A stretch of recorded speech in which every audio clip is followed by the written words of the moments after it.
At my own granddaughter's wedding, they gave me a name tag that read, "The Absent Old Lady," even though I was the one who paid for the ballroom. I stood at the check-in table holding the little cream-colored card between my fingers while the young hostess avoided looking directly at me. Around us, crystal chandeliers glowed above the grand reception hall of the Fairmont Regency in downtown Chicago. Waiters carried silver trays of champagne through the marble lobby while a string quartet played softly somewhere deeper inside the ballroom. Everything looked beautiful, elegant, perfect. And somehow, standing there in my powder blue dress with my late husband's diamond bracelet resting against my wrist, I had never felt smaller in my entire life. There must have been some mistake, the girl whispered nervously as she glanced at the card again. But there was no mistake. The words were centered carefully in gold script beneath my assigned table number near the back service doors. The Absent Old Lady. I stared at the phrase long enough for the letters to blur together. Then I smiled politely and pinned the tag onto my dress. "It's all right," I told her softly. "I'm sure someone thought it was funny." The girl looked relieved when I walked away, but I could still feel her pity following me across the room. My granddaughter Vanessa had always loved grand entrances, and apparently tonight included humiliating her 72-year-old grandmother in front of 200 guests. I moved slowly through the reception hall, careful not to wrinkle the silk hem of my dress. Every table overflowed with white roses and floating candles. The room smelled faintly of expensive perfume and champagne. At the center of the ballroom stood a towering wedding cake decorated with delicate sugar flowers that probably cost more than my first car back in 1971. And for one painful second, I remembered sitting at my kitchen table 18 months earlier writing the deposit check for this very venue because Vanessa had cried and said she wanted something magical. I had wanted magical things for her my whole life. As I walked farther inside, I noticed people looking at my name tag and then quickly looking away. Some guests smiled too hard. Others suddenly became fascinated with their wine glasses. A middle-aged woman near the dance floor pressed her lips together when she read the words on my chest. Nobody said anything directly, but silence has a language of its own. And after 72 years, I had learned to understand every word of it. I finally found my table tucked beside a hallway leading toward the restrooms and kitchen entrance. Table 14, far from the dance floor, far from the family tables near the bride and groom. Close enough to hear the laughter, but distant enough to feel invisible. I sat carefully in my chair and folded my purse onto my lap. Across the ballroom, Vanessa stood beneath the glowing lights in a fitted ivory gown, laughing beside her mother Claire while photographers circled around them. She looked radiant, beautiful, untouchable. For a moment, I saw the little girl I used to rock to sleep after nightmares when her father worked late shifts and Claire disappeared for weekends with friends. I remembered packing her school lunches, brushing tangles from her blonde hair before kindergarten, sitting beside her hospital bed when she broke her arm roller skating at 12 years old. Back then, whenever Vanessa got scared, she reached for my hand first. But people forget old sacrifices when newer money arrives. "Mom said you'd probably make tonight emotional," my son Daniel said suddenly beside me. I hadn't even noticed him approaching. His tuxedo looked expensive, but exhaustion hung around his eyes like shadows. He glanced quickly at my name tag before looking away. "You know how Claire jokes sometimes." I looked at my only son for several seconds before answering. "Does humiliation become kinder when people call it a joke?" Daniel shifted uncomfortably and loosened his cufflink. "Vanessa's stressed. Weddings are complicated." I nodded slowly, though something cold had already settled deep inside my chest. Not anger. Anger burns hot. This felt quieter than that. Older somehow. Like finally understanding something painful you should have understood years ago. Across the ballroom, the wedding coordinator tapped her microphone and asked everyone to prepare for the bridal entrance. The lights dimmed slightly. Guests turned toward the grand staircase with excitement glowing on their faces. And as the music swelled through the ballroom, I lowered my eyes to the little gold letters pinned against my dress once more. The Absent Old Lady. Funny thing was, I had spent my entire life making sure nobody in this family ever felt abandoned. And that was the moment I realized they had been slowly erasing me for years. The bridal entrance received a standing ovation.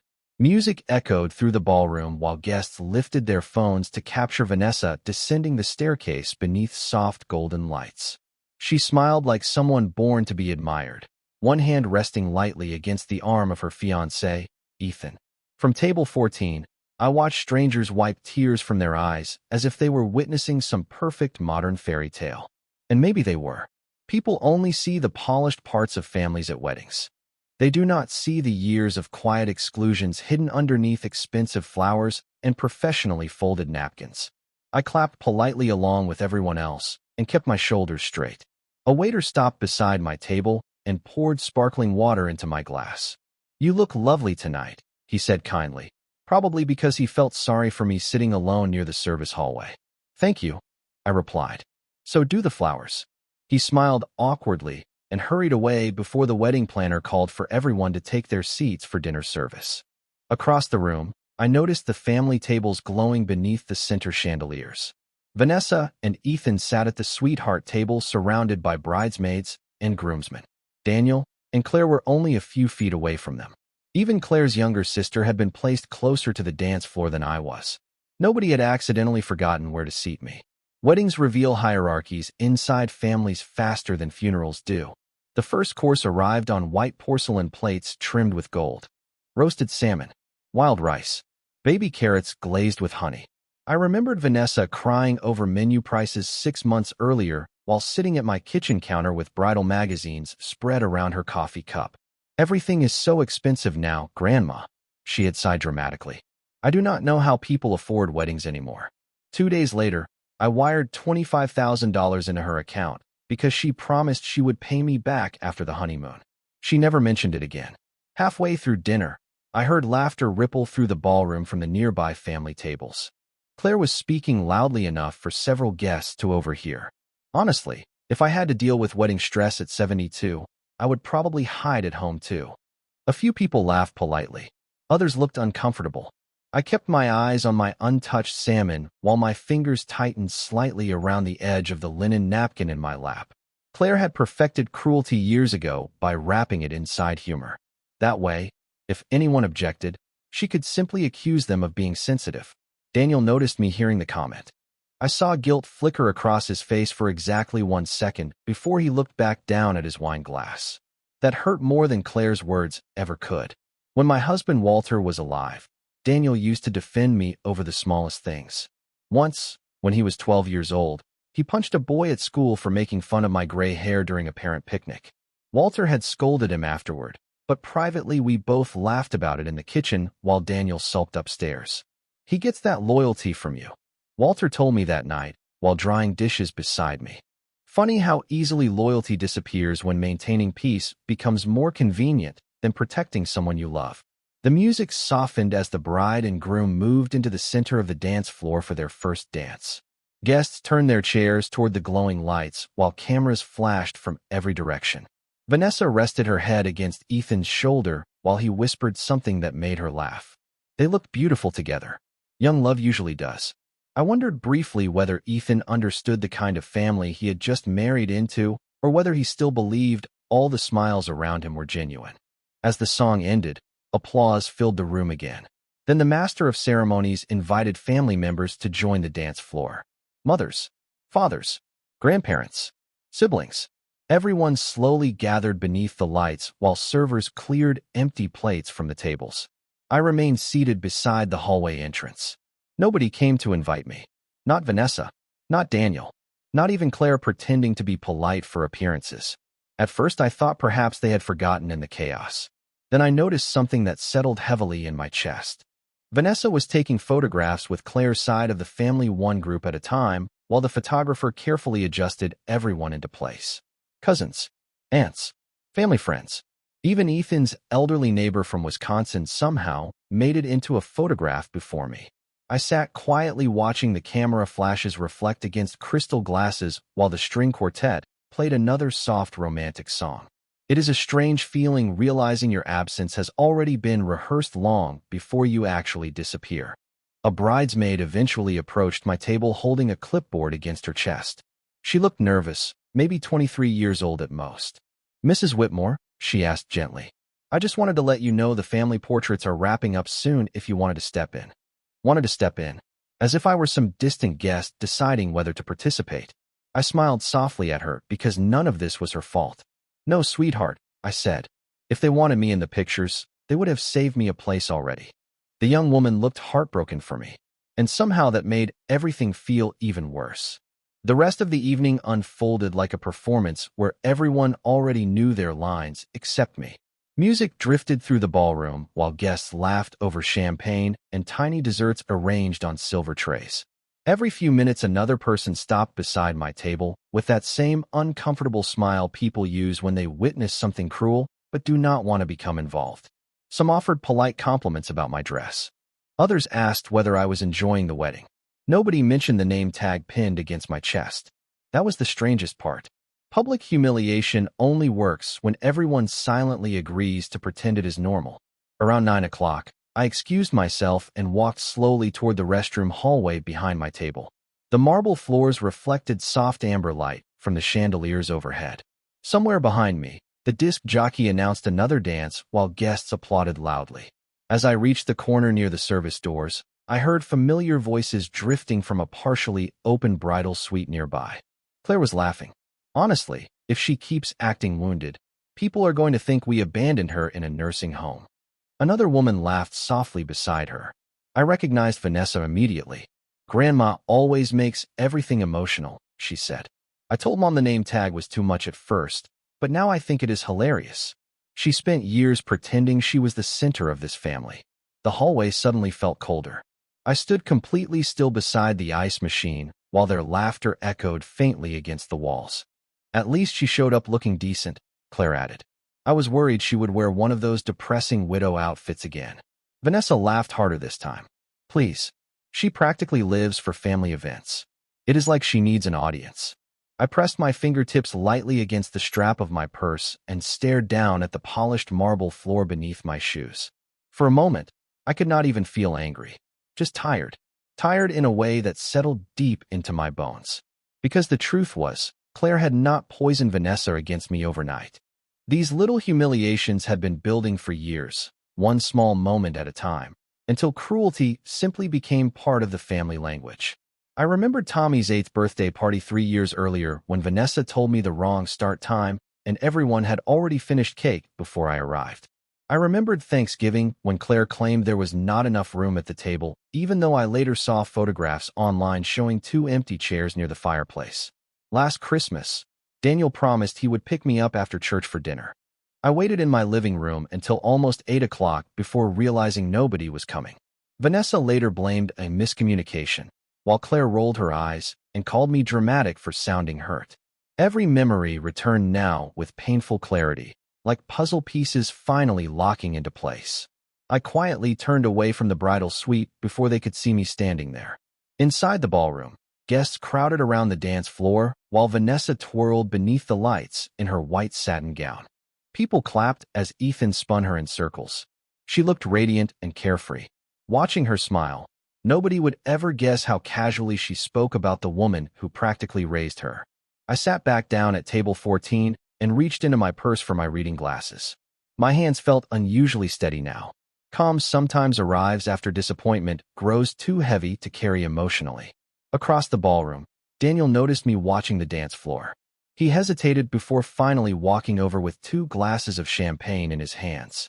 You disappeared for a while, he said quietly as he handed me one of the glasses. I was beginning to worry. I studied my son's face carefully beneath the ballroom lights. At 48 years old, he suddenly looked older than I remembered. Not physically, spiritually, like someone who had spent too many years compromising himself to avoid conflict. Did you know about the name tag? I asked softly. Daniel looked down immediately. That answer hurt more than words would have. Claire said it was harmless, he muttered after several seconds. Vanessa thought it would lighten the mood. I gave a small nod and folded my hands around the untouched champagne glass. Do you remember when your father took us to Cape Cod for our 25th anniversary? Daniel blinked in confusion at the question. Of course. You were 16, I continued quietly. You spent the entire week defending me because your cousins teased me for wearing floppy sun hats. A faint embarrassed smile crossed his face. Dad said I was overprotective. No, I replied gently. Your father said kindness mattered most when nobody else was practicing it. Daniel swallowed hard, but said nothing. Across the ballroom, Claire called his name sharply while waving him toward the family tables for another round of photographs. He looked at me one last time before slowly stepping away. And watching him walk back toward the people who mocked me, I realized something painful. Families do not fall apart all at once. They unravel quietly through years of tolerated disrespect until one day you wake up and discover your absence no longer changes the room at all. The evening grew louder as more champagne flowed through the ballroom. Conversations blurred together beneath the music while laughter bounced against crystal walls and polished marble floors. At some point, the wedding stopped feeling like a family celebration and started feeling like a carefully staged performance where everyone understood their role except me. I sat quietly at table 14, watching strangers dance beneath the chandeliers while waiters cleared away half-eaten desserts and empty wine glasses. Every now and then someone glanced toward me with that same uncomfortable expression people wear when they witness loneliness in public. Near the center of the room, Vanessa leaned against Ethan while his friends surrounded them for photographs. Claire floated from table to table greeting guests like royalty at a charity gala. Daniel remained close beside her, smiling automatically whenever someone spoke to him. Looking at them together, I realized how skilled my family had become at maintaining appearances. To outsiders, they looked polished, successful, loving. Nobody would ever suspect how easily they discarded people once those people became inconvenient. Around 10 o'clock, I stepped outside into the hotel courtyard for air. Chicago's autumn cold wrapped around me immediately, sharp enough to sting my cheeks. The city skyline glowed beyond the river, while traffic hummed softly several stories below. White string lights hung across the courtyard garden, flickering gently against the dark sky.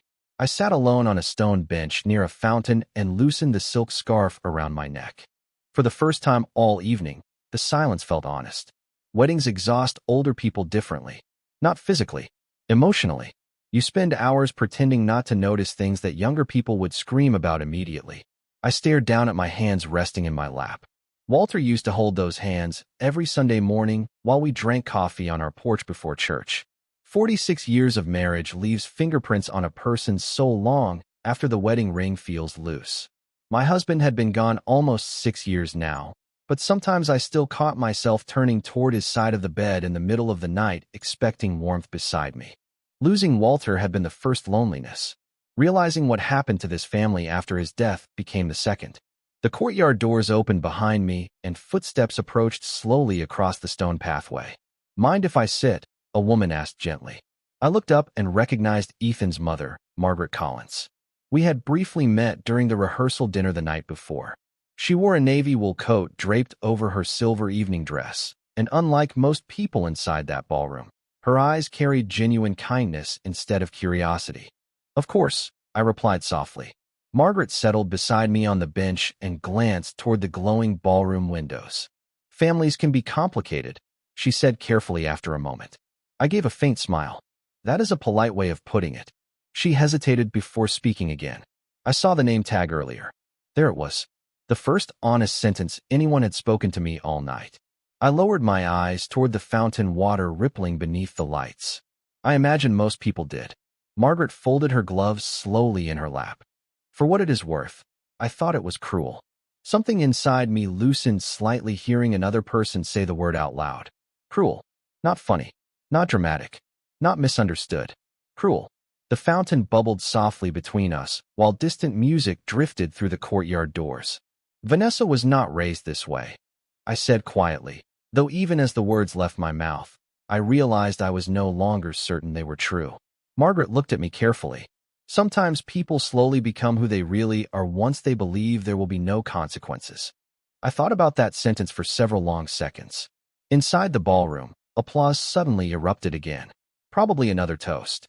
Another speech about love and loyalty and family. Funny how easily those words fill expensive rooms while meaning absolutely nothing. "You know," Margaret continued gently, "my husband's mother lived with us for 12 years before she passed. There were difficult moments. But my boys would never humiliate her publicly, not even as a joke." Her voice softened. "A loving family protects the dignity of its elders." I swallowed carefully and stared toward the glowing windows where silhouettes moved beneath chandeliers. For months now, maybe even years, I had quietly convinced myself I was imagining things, that I had become overly sensitive after Walter died, that younger generations simply communicated differently. But sitting there beside a woman who barely knew me, hearing her speak with more compassion than my own family had shown me all evening, something painful finally became undeniable. I was not imagining the disrespect. I had simply spent too many years excusing it. The courtyard doors opened again, and this time I heard Claire's sharp voice before I saw her. "There you are," she said with forced brightness. "People are starting to wonder where you disappeared to." Margaret immediately stiffened beside me. I rose slowly from the bench and smoothed the wrinkles from my dress. "Do not worry," I replied calmly. "Apparently, I have had years of practice being absent." Claire's smile flickered for just a second before recovering. But for the first time all night, I noticed something unfamiliar in her eyes when she looked at me. Not irritation, uneasiness. Claire walked beside me through the ballroom doors with the tight smile of someone trying to maintain control in front of witnesses. The music had shifted into something louder now, and guests crowded the dance floor beneath spinning lights, while servers refilled glasses almost faster than people could empty them. Nobody paid much attention as we crossed the room together, but I noticed Margaret watching quietly from the courtyard entrance. Claire leaned closer once we reached my table. "You know how emotional weddings can get," she said softly while pretending to straighten the sleeve of my dress. "Vanessa has a lot on her mind tonight. Maybe try not to take every little thing personally." I looked down at her hand resting lightly against my arm. 23 years ago, when Daniel first introduced Claire to us, I genuinely believed she was shy. She barely spoke during dinner that night and kept nervously tucking her blonde hair behind her ears whenever Walter asked her questions about nursing school. After they left, Walter smiled at me while loading the dishwasher and said, "That girl is going to run circles around our son one day." I laughed at him back then. Now I wondered if he saw things I refused to notice. "I am not upset," I replied calmly. "I am simply paying attention." Claire's expression stiffened slightly before another smile quickly replaced it. "Good," she said, "because tonight is about Vanessa." Then she walked away before I could answer. I sat quietly for several minutes watching guests move between tables, while photographers continued circling the ballroom like silent birds searching for perfect moments. Near the center dance floor, Ethan was speaking with several older men in tailored suits, while Vanessa leaned against the bar laughing with her bridesmaids. Every few seconds, she tossed her head back dramatically so her diamond earrings caught the light. She had always known exactly how to draw attention toward herself. Even as a little girl, she would cry during other children's birthday parties if too many people focused on someone else for too long. Back then, I thought she would outgrow it. Instead, adulthood simply gave her prettier ways to disguise selfishness. A waiter arrived carrying coffee service on a silver tray. "Would you like some decaf, ma'am?" he asked kindly. I nodded and thanked him softly. The warmth of the porcelain cup steadied my hands as I wrapped my fingers around it. Across the ballroom, I noticed Daniel arguing quietly with Claire near the family tables. Claire's smile remained frozen for nearby guests, but her eyes looked sharp enough to cut glass. Daniel glanced toward me twice during the conversation before finally lowering his head like a scolded child. Watching them together exhausted me more than anger ever could. I sometimes wondered whether my son even recognized himself anymore. "Eleanor," a familiar male voice said suddenly behind me. I turned slowly and nearly dropped my coffee cup in surprise. Charles Bennett stood beside my table wearing a dark gray suit with silver cufflinks and the same thoughtful expression I remembered from years ago. "Walter's attorney." "Our attorney." "Charles," I breathed. "My goodness." He smiled warmly and squeezed my shoulder gently before sitting down across from me. Age had softened his face since I last saw him after Walter's funeral, but his eyes remained sharp and observant. "I almost did not recognize you from across the room," he admitted. "You look elegant tonight." I gave a faint smile. "That makes one person." Charles glanced briefly at the name tag pinned against my dress. His expression changed immediately. "I see. Just those two words. Calm. Controlled." But beneath them, I sensed disapproval strong enough to darken the entire table. "Apparently weddings are different these days," I said quietly. Charles leaned back slightly in his chair and studied the ballroom around us. Walter would have walked straight into the middle of this reception and ended the evening himself if he saw someone treating you this way. My throat tightened unexpectedly hearing my husband's name spoken aloud tonight. Walter had always filled rooms without raising his voice. People respected him because he protected the people he loved openly and without apology. Sometimes I still caught myself reaching for the phone to tell him about my day before remembering he had been gone for years. "The family has changed," I said softly. Charles looked directly at me for several long seconds before answering. "No, Eleanor. I think they simply became comfortable showing you who they really are." The ballroom suddenly felt quieter despite the music still echoing around us. I lowered my eyes toward the untouched coffee cup in front of me while his words settled heavily into my chest. Comfortable. That was exactly it. Nobody in this family feared losing me anymore because they assumed I would always stay no matter how carelessly they treated me. Charles reached into the inside pocket of his suit jacket and removed a thick black envelope. He rested it carefully on the tablecloth between us.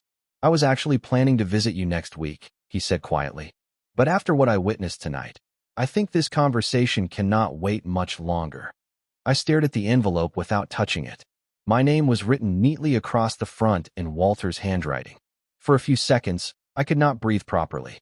The ballroom noise faded into a dull hum somewhere behind me while I stared at my own name written across the black envelope in Walter's careful handwriting. My husband had always written the letter E with an extra curve at the bottom. Even after 6 years, I recognized it instantly. Charles rested both hands calmly on the table while giving me time to process what sat between us. Around us, wedding guests continued laughing and dancing beneath crystal chandeliers, completely unaware that my entire evening had just shifted beneath my feet. "Walter left instructions," Charles said quietly. "Very specific instructions." I looked up slowly. "Instructions about what?" Charles glanced toward the family tables before lowering his voice. "About the trust." A strange chill moved through me despite the warmth of the ballroom. Walter handled most of the financial planning during our marriage. I knew we were comfortable. I knew he invested wisely and protected the family business carefully. But after his death, Daniel and Claire gradually took over conversations involving money, accounts, and company decisions until eventually I stopped asking questions altogether. Every time I tried, Claire smiled sympathetically and said things like, "You should not stress yourself with complicated financial matters anymore." At some point, I allowed myself to believe stepping aside peacefully was the graceful thing to do. Charles carefully opened the envelope and removed several documents clipped together with a silver fastener.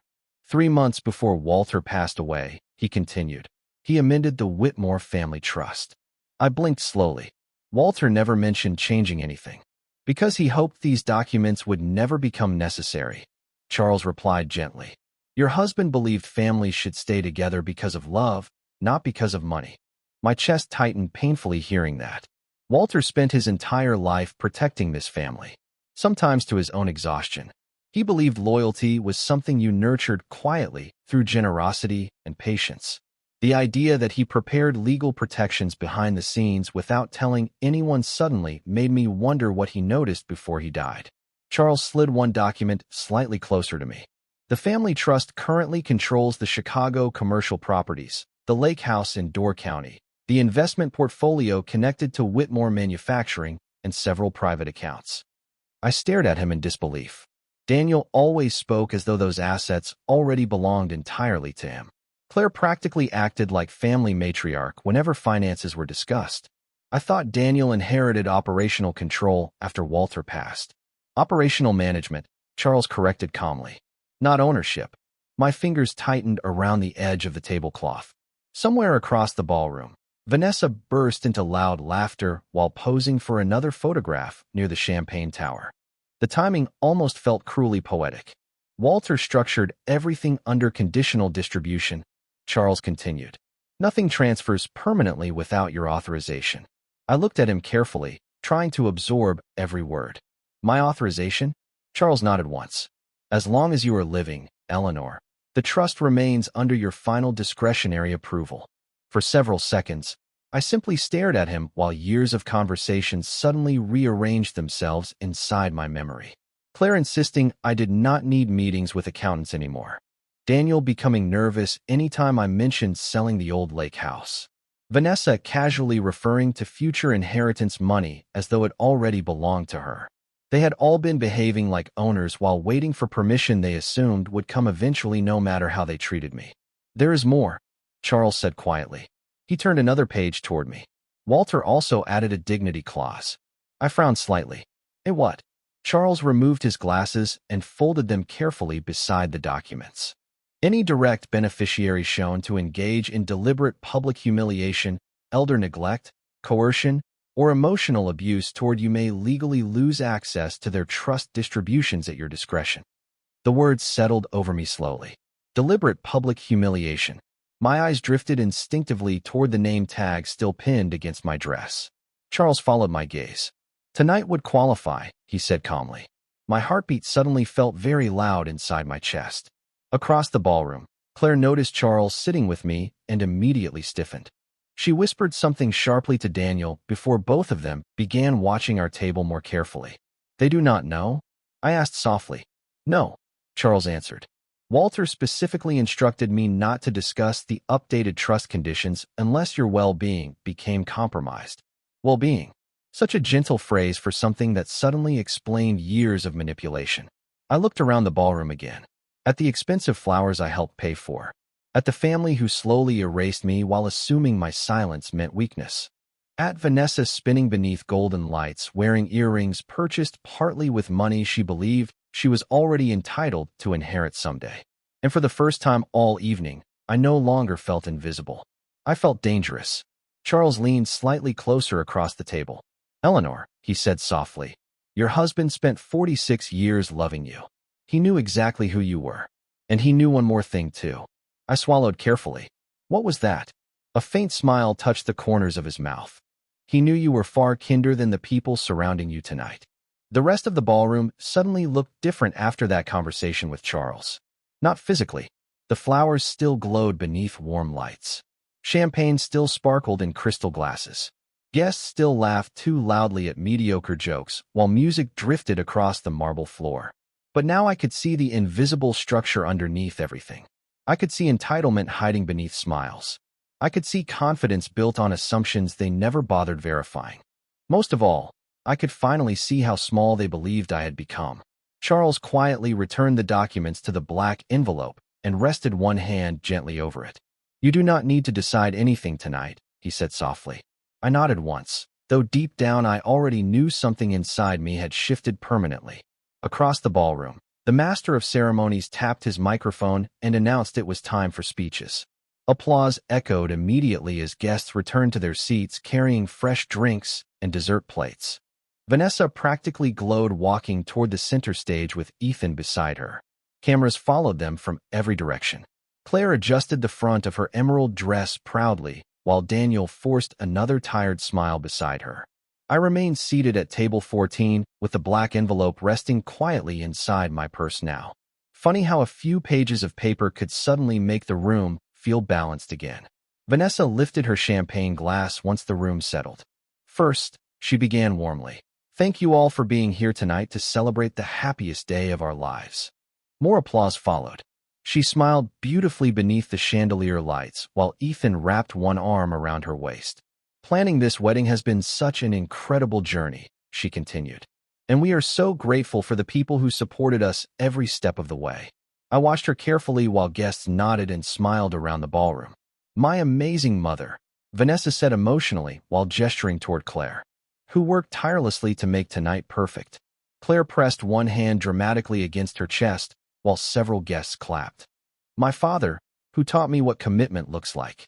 Daniel gave a small, embarrassed wave.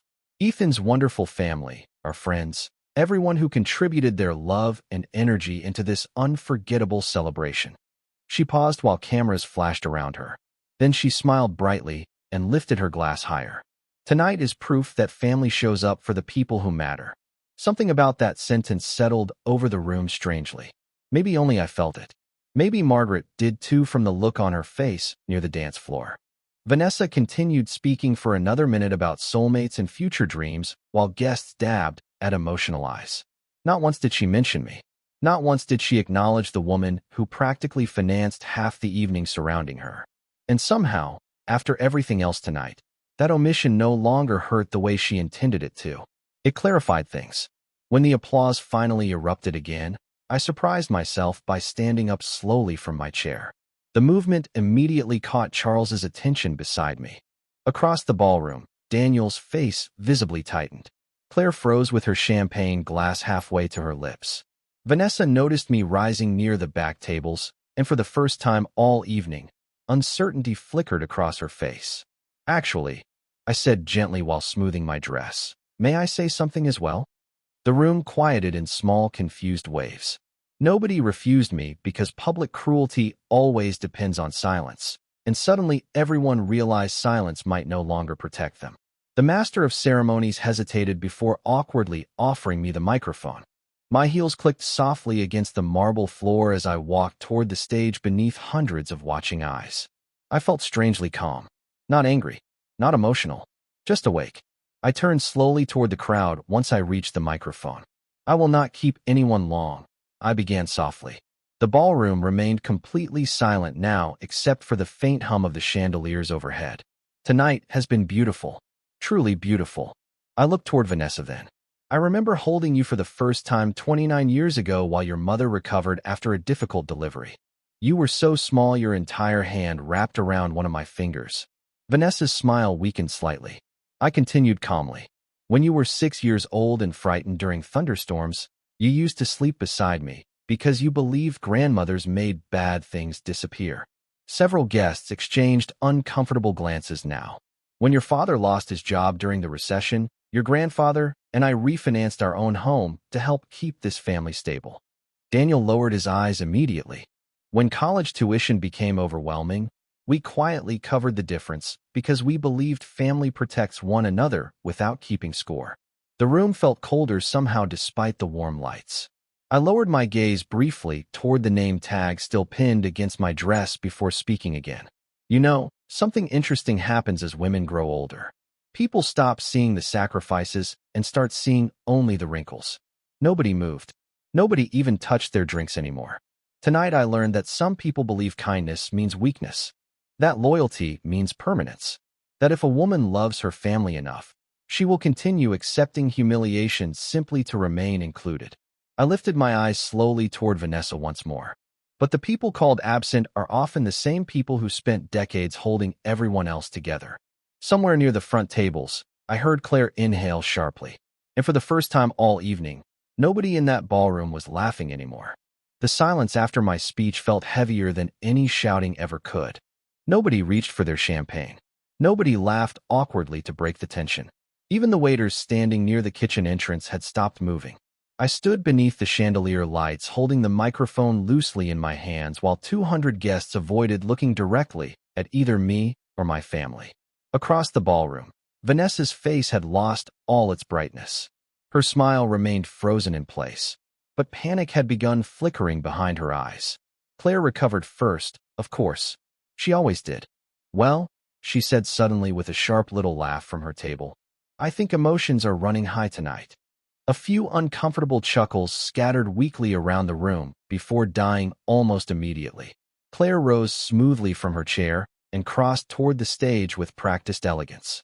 "Eleanor has always had a flair for dramatic speeches," she continued lightly while reaching for the microphone in my hand. "But let us not forget this is Vanessa and Ethan's special evening." I looked calmly at the hand extended toward me. For years, Claire controlled conversations exactly this way. Redirect. Minimize. Smile. Pretend the hurt person was simply unstable or emotional. But tonight something had changed. I no longer needed her approval to speak. "Actually," I replied softly while keeping hold of the microphone, "there is one more thing." Claire's expression tightened almost invisibly. Near the front tables, Daniel slowly stood from his seat, as though instinctively sensing danger approaching. Charles remained seated quietly beside table 14, watching everything with folded hands and unreadable eyes. I reached into my purse and removed the black envelope carefully. The room immediately seemed to shrink around it. "Before Walter passed away," I said calmly, "he updated the Whitmore family trust." Claire's entire body went still. Vanessa blinked in confusion beside Ethan. Daniel looked suddenly pale beneath the ballroom lights. "Eleanor," Claire interrupted quickly with forced laughter, "this is hardly the time to discuss legal paperwork." I ignored her completely. My husband included specific protections concerning the treatment of family members, I continued, particularly protections regarding public humiliation and elder neglect. A ripple moved quietly through the guests now. People shifted in their chairs. Some exchanged nervous glances. Claire finally stopped smiling altogether. What exactly are you implying? She asked sharply. Charles stood then. Slowly, calmly. Every eye in the ballroom followed him as he approached the stage, carrying another folder beneath his arm. I heard Vanessa whisper something frantic to her mother, but Claire did not answer. She was staring at Charles now with growing recognition and fear. Good evening, Charles said evenly once he reached us. For those unfamiliar with me, I am Charles Bennett, attorney for the Whitmore estate. The ballroom remained completely silent except for the faint clinking of ice in abandoned glasses. Mrs. Whitmore is correct, he continued. The trust includes a discretionary dignity clause protecting her from intentional emotional mistreatment by beneficiaries. Ethan frowned beside Vanessa. What does that mean? Charles opened the folder calmly. It means no inheritance distributions become permanent without Eleanor Whitmore's continued approval. Vanessa stared blankly at him for several seconds. Wait, she said slowly. What inheritance? Claire immediately grabbed her daughter's arm hard enough to silence her. Too late. The room had already changed. Guests who spent the evening admiring wealth and elegance now leaned forward listening with open fascination. Daniel stepped toward the stage looking horrified. Mom, he whispered urgently. Maybe we should discuss this privately. I turned toward my son carefully. Privately, I repeated softly. That would have been considerate earlier this evening. His face crumpled slightly at that. For one painful second, I saw the frightened little boy he used to be before adulthood slowly replaced courage with convenience. Vanessa suddenly moved toward me then, her white satin dress swaying across the marble floor. Grandma, she said quickly, forcing a shaky smile. If this is about the joke earlier, I swear I never meant to hurt you. Earlier, as though humiliation only lasted a few minutes instead of years. I looked at her standing there beneath the chandeliers in the wedding gown I helped pay for. The little girl who once cried into my shoulder after nightmares. The teenager whose college applications I stayed up proofreading until midnight. The young woman who now looked at me not with love or remorse, but with fear of losing access to money she believed already belonged to her. You did mean to hurt me, I said quietly. That is what made it funny to you. Tears instantly filled Vanessa's eyes. Real tears this time. Not because she suddenly understood my pain, but because consequences had finally entered the room. Claire stepped forward angrily.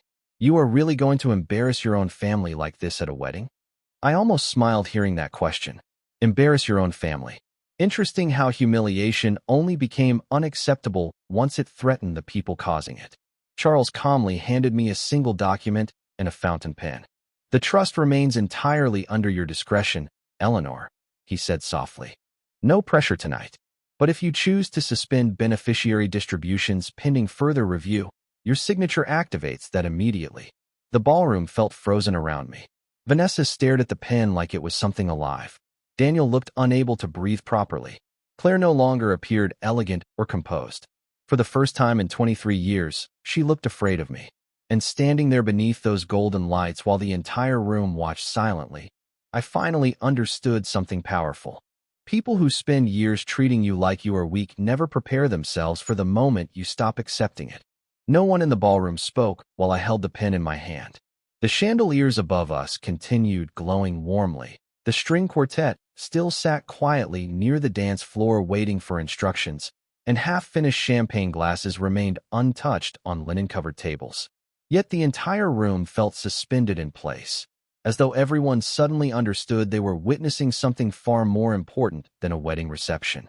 I looked down at the document Charles had placed before me. One signature. That was all it would take to freeze every pending distribution connected to the Whitmore Trust until further review. The lake house in Door County. The commercial buildings downtown. The investment accounts Claire constantly bragged about to her friends. Even the future inheritance Vanessa clearly built her expectations around. For years, they treated me like a sentimental old woman whose opinions no longer mattered. And now every person who dismissed me stood silently waiting for my decision. Mom, Daniel said softly, stepping closer to the stage. His voice sounded smaller than I had ever heard it before. Please, Let us go somewhere private and talk. I turned toward my son carefully. There were tears gathering in his eyes now, but they came far too late to erase everything that led us here. We had years to talk privately, I replied gently. You simply never thought it was necessary. Daniel lowered his head immediately. Beside him, Claire still looked tense and furious beneath her carefully applied makeup. Even now, embarrassment mattered more to her than remorse. Vanessa took another shaky step toward me in her white satin gown. Grandma, she whispered desperately. I said I was sorry. I studied her face quietly. She looked beautiful tonight. Young, frightened, human. For one painful second, I remembered her at 8 years old running into my kitchen after school because another little girl had laughed at her secondhand backpack. She cried into my sweater while I baked chocolate chip cookies and told her no one should ever make another person feel small just to entertain themselves. Funny how lessons disappear when life becomes too comfortable. No, I said softly. You are afraid. That is not the same thing. A few guests looked down at their plates after hearing that. Others stared openly now, no longer pretending this was just an awkward misunderstanding. Charles remained beside me silently, allowing the moment to belong entirely to me. And standing there beneath those lights, I realized something unexpected. I was no longer angry. Anger had carried me through the humiliation, through the loneliness, through years of being quietly erased from my own family. But now all I felt was clarity. Calm, steady clarity. I uncapped the fountain pen slowly. Across the ballroom, Claire inhaled sharply while Vanessa gripped Ethan's arm hard enough for him to notice. Daniel looked completely defeated already. But before the pen touched paper, I paused. Walter used to say character reveals itself most clearly in moments when people believe there will be no consequences. I said quietly while looking around the ballroom. Tonight, I finally understand what he meant. Then I signed my name. The scratching sound of the pen against paper seemed impossibly loud inside the silent room. Eleanor Grace Whitmore. I handed the document calmly back to Charles once the ink dried. Vanessa covered her mouth immediately as tears spilled down her cheeks. Claire stepped forward angrily. You cannot seriously be doing this over a joke, she snapped. Charles answered before I could. Mrs. Whitmore is exercising rights fully protected under the trust agreement your husband has benefited from for years. Claire looked like she wanted to argue further, but stopped herself when she realized 200 guests were watching every expression crossing her face. Daniel stared at me helplessly. What happens now? He asked quietly. Charles closed the folder neatly. Distributions are suspended pending review, he replied. Operational authority may also be reassessed depending on future circumstances. Future circumstances. Such polite words for consequences finally arriving. I stepped away from the microphone then and carefully removed the gold name tag from my dress. The little card felt strangely light between my fingers now. The absent old lady. I walked toward the sweetheart table slowly while the ballroom remained frozen in silence. Vanessa looked up at me with mascara running beneath frightened eyes. For the first time all evening, she no longer looked powerful. She looked young, immature, ashamed. I placed the name tag gently beside her untouched champagne glass. One day, I said softly, you will understand that humiliating people does not make you important. It only reveals who you are when kindness is no longer convenient. Then I turned away. Nobody tried stopping me as I crossed the ballroom floor. Guests moved aside quietly while I passed between tables covered in roses and candlelight. Near the entrance, Margaret gave me a small respectful nod. Charles followed several steps behind carrying the black envelope. Outside, cold Chicago air wrapped around me the moment the hotel doors opened. The city lights shimmered against the river while traffic moved steadily through the streets below. For the first time in years, the weight inside my chest felt lighter. Not because I had punished anyone, but because I finally stopped begging people to value me properly. Behind me, through the towering ballroom windows, I could still see my family standing beneath golden chandeliers surrounded by wealth, flowers, and silence. They had spent years treating me like I was already gone. That night, I simply gave them a chance to discover what life looked like without me there to hold everything together.